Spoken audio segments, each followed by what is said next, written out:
Assalamualaikum warahmatullahi wabarakatuh. Hari ini kita kembali lagi belajar di mata pelajaran Bina Fikih untuk kelas 2. Seperti biasanya, sebelum belajar Ibu minta anak-anak Ibu baca doa terlebih dahulu ya. Nah, semoga dengan membaca tadi pelajaran kalian akan mudah memahami apa yang dijelaskan oleh Ibu.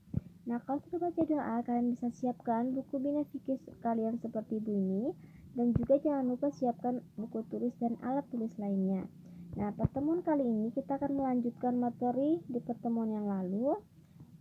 Adapun materi yang akan kita bahas pada hari ini yaitu tentang sunnah sholat dan juga hal-hal yang membatalkan sholat. Nah, kalian juga bisa buka buku kalian di halaman 5. Ibu akan menjelaskan apa sih itu sunnah sholat. Nah, sunnah sholat itu ya anak-anak adalah hal-hal yang dianjurkan atau diperbolehkan dalam sholat. Nah, apabila anak ibu melakukan sunnah sholat tersebut, maka anak ibu akan mendapatkan pahala. Namun apabila ditinggalkan, anak ibu tidak akan mendapatkan dosa dan sholatnya pun tetap sah. Nah, apabila kita mengerjakan sholat sunnah sholat tersebut, maka itu akan menambahkan kesempurnaan sholat fardu kita. Nah, apa aja sunnah sholatnya? Sekarang Ibu jelaskan. Yang pertama, mengangkat kedua tangan sejajar dengan bahu atau telinga. Nah, pada saat apa? Pada saat takbiratul ihram, pada saat akan rukuk, pada saat berdiri dari rukuk atau itidal, dan juga saat berdiri setelah tasyahud awal. Jadi mengangkat kedua tangan sejajar dengan bahu itu pada saat yang Ibu jelaskan tadi itu merupakan dari sunnah sholat. Nah, selain itu juga ada yang termasuk sunnah sholat, yaitu tasyahud awal. Nah, tasyahud awal itu juga termasuk sunnah sholat ya anak-anak Ibu.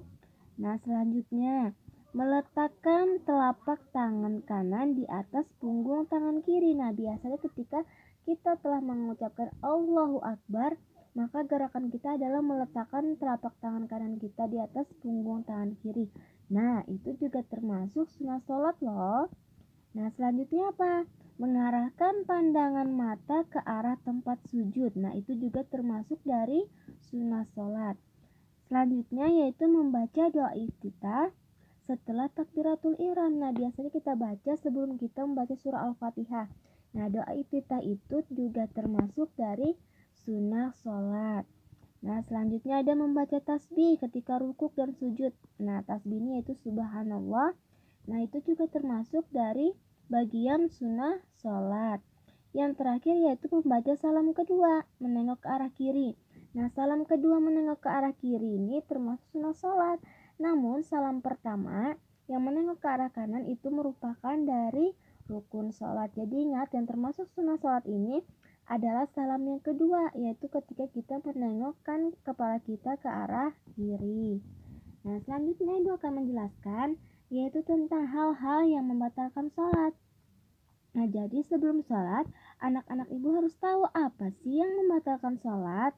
Nah, jadi sholat itu akan batal apabila kita melakukan salah satu perbuatan yang membatalkannya. Jadi, apabila sholat kita batal, maka kita harus mengulang kembali. Nah, ini ada hal-hal yang membatalkan sholat terdiri dari 9.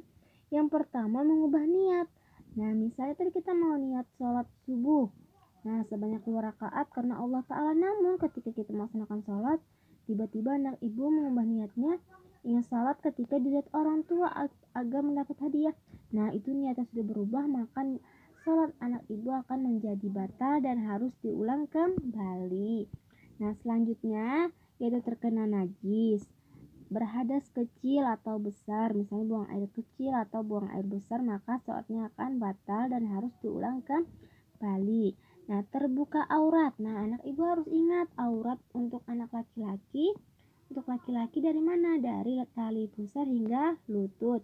Sedangkan aurat untuk perempuan seluruh tubuh terkecuali wajah dan telapak tangan. Nah, selanjutnya hal-hal yang membatalkan sholat yaitu berkata-kata dengan sengaja. Misalnya ketika anak ibu sholat, tiba-tiba anak ibu berbicara dengan sengaja. Nah, itu akan membatalkan sholat anak ibu. Nah, selanjutnya bergerak yang bukan gerakan sholat lebih dari 3 kali dalam satu rukun. Misalnya ketika rakaat pertama anak ibu tengok kanan, tengok kiri, tengok atas. Nah, itu sudah membatalkan sholat. Selanjutnya makan dan minum. Nah, jelas ketika sholat itu tidak ada aktivitas makan dan minum ya. Apabila kalian makan dan minum, maka itu akan membatalkan sholat.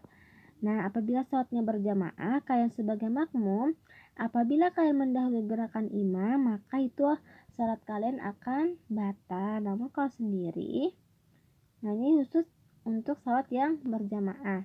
Yang terakhir murtad, atau pengertian dari murtad ini adalah keluar dari Islam, keluar dari agama Islam.